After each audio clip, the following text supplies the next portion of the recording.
This podcast episode was made possible in part with support from Sacred Rights, a project funded by the Henry Luce Foundation and the E. Rhodes and Leona B. Carpenter Foundation and hosted by Northeastern University. Sacred Rights is a project that supports public scholarship on religion and provides resources and networks for scholars of religion committed to translating the significance of their research to a broader audience. I recommend you learn more about Sacred Rights on their website at sacred-rights.org or find Sacred Rights on Twitter at sacred_rights.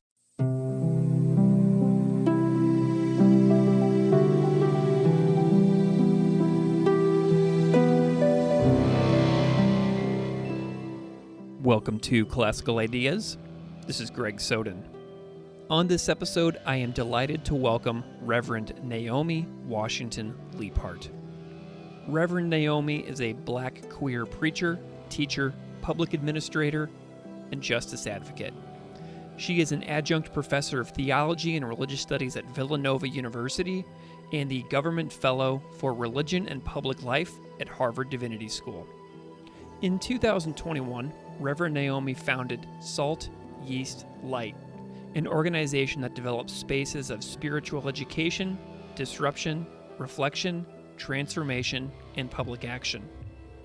On this episode, we discuss her work on political organizing, teaching about theology, and her work and goals in public scholarship.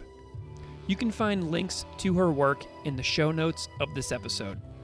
Without further delay, please enjoy my conversation with Reverend Naomi Washington-Leapheart. Reverend Naomi Washington-Leapheart, welcome to Classical Ideas. Thank you. Thank you so much. It's so good to be here. I'm delighted that you're here, Reverend Naomi. I am really excited for our conversation today. And I'm wondering if, just to get us going here, you can spend a moment and introduce yourself a little bit to the listeners out there so they know just a little bit about who you are and what you do. Sure. So I am based in Philadelphia. I've been in the Philadelphia area for going on 25 years. So I'm pretty firmly rooted here. And I wear a couple of different hats. My first hat is as the Strategic Partnerships Director at an organization called Political Research Associates. We're a social justice research and strategy center for progressive movement organizations who need strategy support, narrative support as they build campaigns to build, block, and transform progressive political spaces. So I'm excited to bring my experience in organizing as an advocate in various halls of power, local, regional, state, and national, to bear in this work of connecting movement organizations to the research they need to be able to win campaigns. So that's my full-time job. Wow. And then I am an adjunct faculty member at Villanova University in the Theology and Religious Studies department. I've been there for 8 years, and I've had the honor of designing courses for undergraduates who are fulfilling a theology requirement. So they are there in a compulsory sense, but I hope that by the time they leave my classroom, they are at least interested in the ways in which theology intersects with the culture around them. So I wear my professor hat at Villanova. And then, of course, I am a fellow at Harvard Divinity School in the Religion and Public Life program. So I have, for the last couple of academic years, been able to teach graduate students in the Divinity School about the religious literacies required to work in government, given my experience in government. So I wear a couple of different hats, but it all, to me, makes sense. I'm able to integrate all of my interests and vocational passions into that work. So I feel really blessed to be able to do work that fulfills me and gives me joy. Yeah, I just want to linger on your career for a second because I wasn't really aware. I've read a little bit about your bio, but I was unaware of your political career. It's an election year. What are you feeling excited about right now with regards to kind of what you're doing in the realm of politics as we move towards another election cycle this coming fall? Well, I'm excited about the commitment that I think that progressive folks are renewing to this process. I mean, I think every election is important, and I think the constellation of elections that we have going on in this year will be really determinant. And I am excited to be able to galvanize folks to get civically engaged, to understand the races going on around them, and to, you know, roll their sleeves up to influence those who might still be feeling apathetic or be feeling disillusioned. I think that disillusionment is a real possibility for many of us, including Me myself, included. Yeah, me too. including myself. And so I'm excited to be able to come up with ways to draw people back into the ring of political liberation, Mm. even in a time when it feels like our votes don't matter because people are just doing what they want to do within the halls of power. So I'm excited to do whatever I can to help galvanize people in this season. Wonderful. Well, I'm curious as well a little bit about your theology work. I know that you're a reverend and working in a divinity school. I'm curious just a little bit about your path of spirituality throughout your life. Kind of like where did you come from? Like what was your upbringing like in regards to spirituality Mm, and religion? Like how did you get the foundation for where you would go on to do this kind of work professionally? hmm Well, I say I'm a church girl because I grew up in a Baptist church on the west side of Detroit, but I did not see myself as a religious professional at all. I was a garden variety active church member. I remember my grandmother picking us up, my brother and I, on Sunday mornings to take us to Sunday school, and us being at church all day long with my grandmother, who was a leader in my home congregation. And so, I grew up in a religious bubble, it seems. I went to a private Christian school up until high school. Like I said, I was active in my childhood church. And I didn't think of the world as multi faith. I didn't think of, I thought of my role as essentially a Black person whose mission was to spread the gospel however I could. And then I got to high school and joined the mock trial team at my high school and Oh, those found are that so I fun. had found that I had a real skill, but also an interest in the law. And so I Yeah. was going to be a lawyer. I went to college fully intending to, major in political science. I interned at a law firm, and that was going to be my vocational path. People said, "You argue well, so you should go and be a lawyer because lawyers argue," right? I was still kind of a church member on the side as a volunteer, again, just a Sunday morning Christian kind of thing. And then I started teaching LSAT classes. And I don't even know how this even happened for me because I had never taken the LSAT before. I wasn't anywhere near, I was a sophomore in college, so I wasn't anywhere near actually going to law school myself. But there was an opportunity. They were looking for teachers of color for the LSAT classes at a test prep company. And I signed up and I was trained to teach the LSAT. And I was doing it for selfish reasons. I thought, if I teach the LSAT, I'm going to get a high score on the LSAT It and be makes able sense. to go to the law school of my own choice, Yeah, right? it's test prep. It's great. I fell in love with teaching and Mm, fell out of love with becoming a lawyer. amazing. And so that is what changed my career trajectory. I pursued education and pursued teaching, specifically high school students. And so I did that for the better part of 7 or 8 years after college and was completely fulfilled. I was not having any angst about my teaching career. I thought I was good at it. My students gave me wonderful feedback. My peers gave me wonderful feedback. And so I was fine. But then strange things started to happen. My students started to ask me questions that I thought were spiritually significant. Hmm.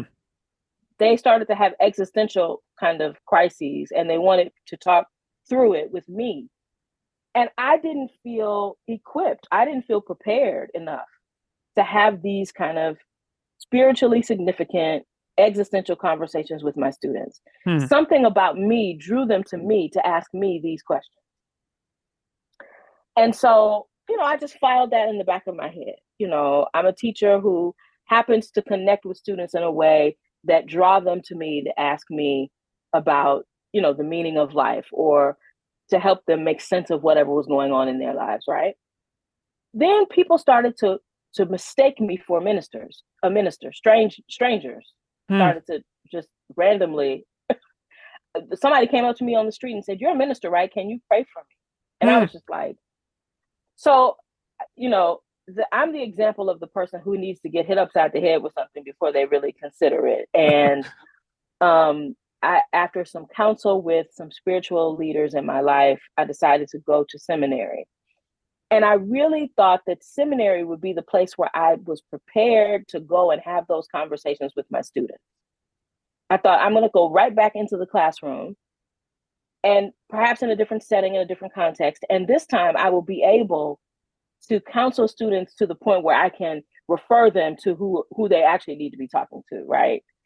But once I got to seminary, I was bitten, so to speak, by the bug of theological education, and came to see myself as a teaching preacher, a person who, yes, lives a life of the mind, and the classroom will always feel like a second home to me. But I was also interested in spiritual formation, not just for my students, but for anyone who was willing to journey with me. So that was about 10 years ago. I went to seminary. I did pastor a congregation in central Pennsylvania, started some justice ministries there because Trayvon Martin died when I was pastoring a church. And so I wanted the church to shape its own ethic around justice ministries while I was there. Once I left that congregation, I knew that I wasn't going to be able to uncouple justice and ministry. Like, from now on, ministry work is going to look like justice work for me. And so started as a faith organizer for a national, a local branch of a national congregational organizing group. And since then have been involved in faith and politics. I mean, I really believe that political engagement is necessary for me as a person of faith. I cannot have faith that is somehow divorced from the political realities of my time. That's how I sort of stumbled here. Through education in the classroom, into seminary, and now into a ministry that centers political formation just as it centers spiritual formation. Yeah, it kind of reminds me of, like, in the Bible where it's like faith without works. You know what I mean? Is that kind of like your version where you see like the work and the faith like being interconnected in that way? I do. I think that we need to, I say the royal we, I needed to make my faith visible. And for me, that wasn't just about how I personally lived my life, my personal salvation, so to speak, but it is about how I use my faith to make sure that all people can thrive, that all people are free, that I am not free just for my own sake, but I am free to help others get free. And so for me, those two things are always going to be intimately connected. Wonderful. Let's chat about one of your projects. I was looking at the bio and I see a project called Salt, Yeast, Light. And give me a little overview about this project, because I'm curious about what it is, and then like some of the goals and mission of what it is that the project is trying to accomplish. Sure. So Salt, Yeast, Light is an organization that I started just after the pandemic began in 2020. It, for practical purposes, was the way I could contain all of my ministry related work. So I work for a secular organization. I'm not a faith-based leader there, but the faith analysis I bring is certainly helpful in my work, but it's not a religious organization at all.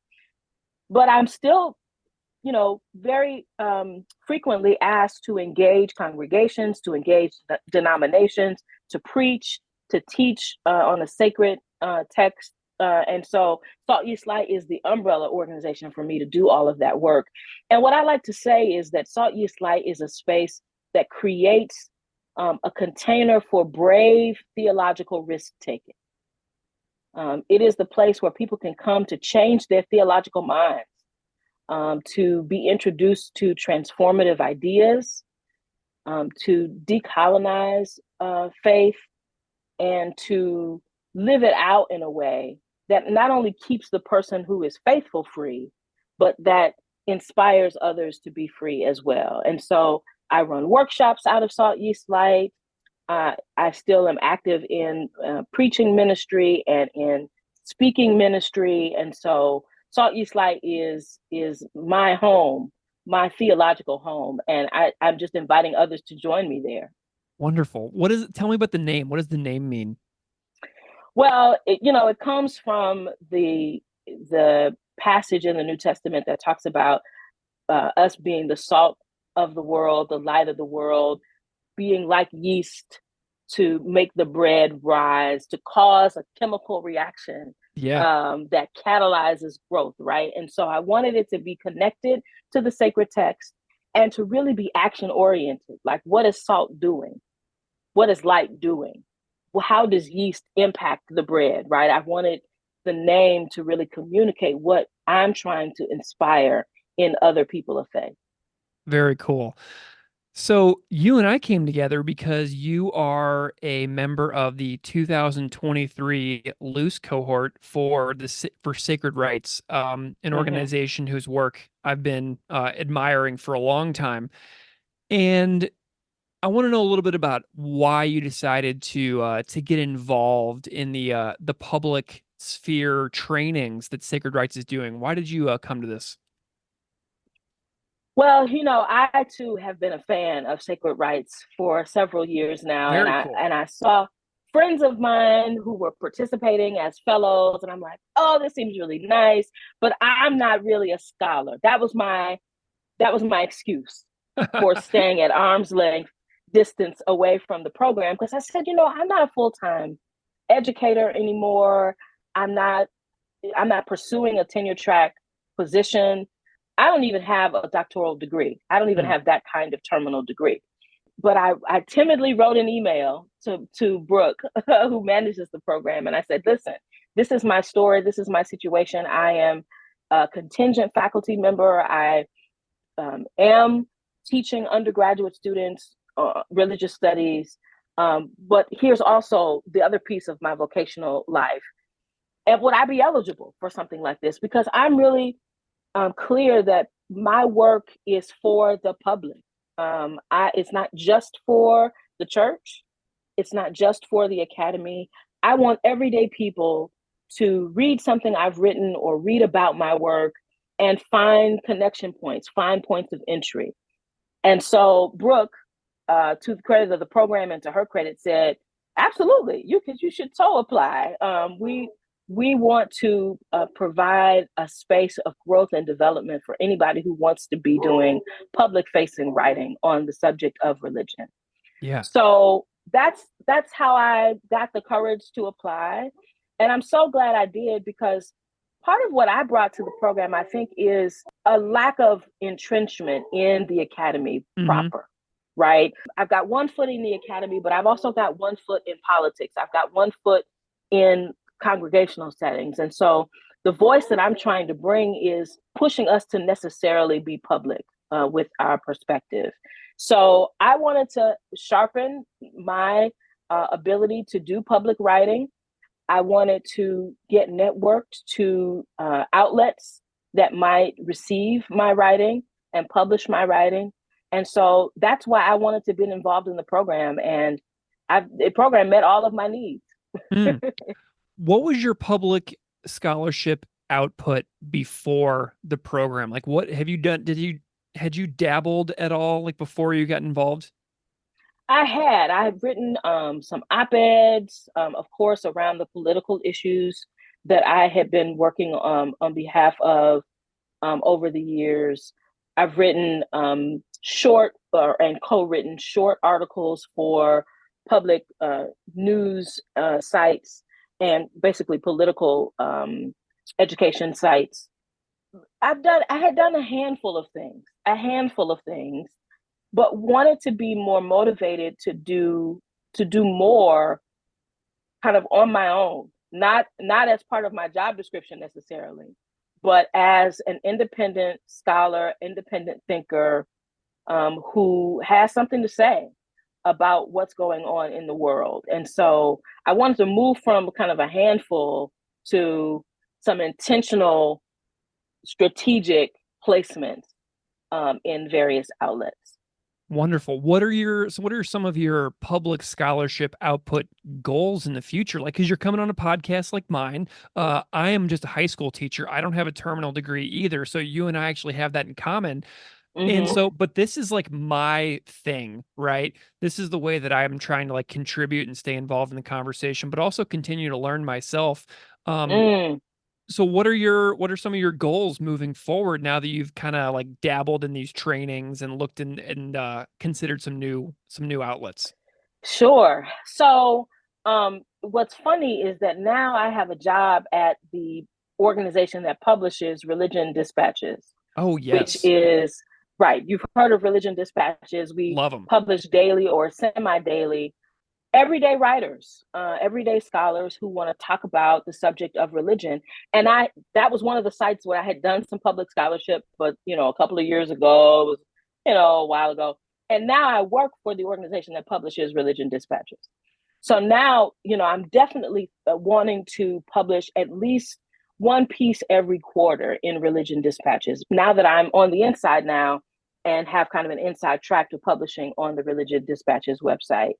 Um, I'm also working on two chapters in a couple of edited volumes that will be published later on this year, and so those looming deadlines are looming, and I'm excited to be joining an illustrious group of scholars writing about the stuff that I'm doing every day. And I wouldn't have been motivated to even try to do any of that were it not for the training and support that I received through the Sacred Rights program.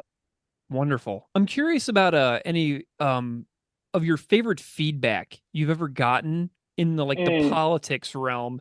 Because it's so important that people find avenues and ways that they can get involved. I'm wondering if you've ever had any feedback from people who have like worked with you who've been like, oh my gosh, you've like really helped me understand like why it's important to get involved. I love stories like that of like where somebody like feels successful in what they've done. What's a favorite success story that you've got? Well, what came to me when you asked the question is I participated in a couple of writers retreats at the Collegeville Institute. And again, this was parallel to my involvement in the Sacred Rights program. It was me trying to be in more spaces with writers Yeah. so I could begin to talk about myself as a writer, Yeah. and to be in writerly community with others. And we had to write more creative, less public scholarship, but more creative pieces for that retreat. And I wrote something that was, of course, grounded by my scholarship, but written in my personal voice. And submitted it for everybody to read and provide feedback, which is scary, right? People said to me afterward, this piece has the potential to literally change people's lives. And I was like, this is just a few hundred words. It's really personal. It's not really, but it was the first time I've gotten um, feedback about my writing that seemed to to go right to the heart of what I was trying to do in the piece. Hmm. Like it didn't need any, like the words on the page reverberated beyond me. And I could see the power in the pen, right? Like I knew it. I write sermons. I write things all the time, right? I write Yeah. sermons. I write this. But to have someone say, you crafted this story in such a way that not only do I feel like I am connected to you, but I feel more deeply connected to myself. Hmm. Like that's a writer's dream, right? I want you to see yourself in this story, just as you're being introduced to me by me telling this story, right? And so um, I, I cherish that feedback, and I hold on to it every time I doubt myself in terms of my writerly identity. Yeah. That's great. Um, one thing about sacred rights that really interests me whenever I talk to fellows and cohort members is their thoughts on the risks, rewards, and responsibilities of being engaged in public scholarship. What are your Mm-hmm. thoughts and major takeaways with regards to the risks and rewards and responsibilities of the work that you are doing and hope to continue doing in the future? Yeah, I really loved this part of the training where we really talked about and um, um, gave voice to the risks. I mean, I think we don't talk enough about risk taking and how we need to be prepared to take risks, right? We we want to take risks that are calculated. We want to build support systems for the risk taking that we're doing, right? And so I think I was really impacted by the scholars of color who we were all talking about both the responsibility that we feel like we have to bring voices from the margins to the center through our writing, but also the incredible risk in doing so as a person already from a vulnerable and marginalized and minoritized community. We got to talk about what it means to carry that kind of both blessing and burden, right? It's a gift to be able to use your voice to bring forward voices that have historically been shut out. Hmm. Um, but it's also a weight. It's also a burden because, you could choose not to. You could choose not to bear that responsibility. And so I really appreciated that. It helped me to further understand why I am so committed to sharing my own voice because I do feel responsible to do so. I feel an obligation, a duty to do so. But it also felt good to be in community with people who are like, yeah, and it's hard. Mm. And it's hard. And we've paid the cost. We've paid a cost for wanting to bear that responsibility. And even though we would do it again, it's still important for us to be able to say, yeah, it cost us something. We paid something for this. And sometimes it's not always a pleasant experience. Well, I'm glad that you're doing it because I'm enjoying everything that you're doing. I'm enjoying your work. I'm loving learning about your politics work too, especially this year, and knowing that there might be some stuff from you coming in religion dispatches maybe sometime. Yeah, That would yeah, be yeah. really, really cool to Mm-hmm. know about. Well, if people are interested in kind of following along with what it is that you're doing in the Yes. future with some of your future works, where would you recommend that they pay attention to? Sure. So I'm on social media, on Instagram and on Twitter. I'm still calling it Twitter. Yeah, I'm probably going to call it Twitter forever. And my name on both Instagram and Twitter is O Holy Shift at O, the letter O, Holy Shift. And then I am curating a video collection of my sermons and panels and speeches on YouTube. And you excellent. can get to that by going to bit.ly, so bit.ly/ watch NWL, watch WATCH NWL. Those are my initials. And you can see this collection of videos that am trying to curate on YouTube where you can see me in action. Wonderful. Well, for listeners out there, what I'm going to do for all those links is I am going to add the links to the show notes so people can just click on the episode notes, and I will have links embedded for listeners to go directly to all the links that Reverend Naomi just said. Well, Reverend Naomi Washington-Leapheart, what a delightful conversation. I'm so grateful to you for your time and your reschedule flexibility from last week. Um, It's such a pleasure to have you on the podcast and learn about your life and interests and work. Thank you so much for being here. Thank you so much, Greg. It's so great to talk to you.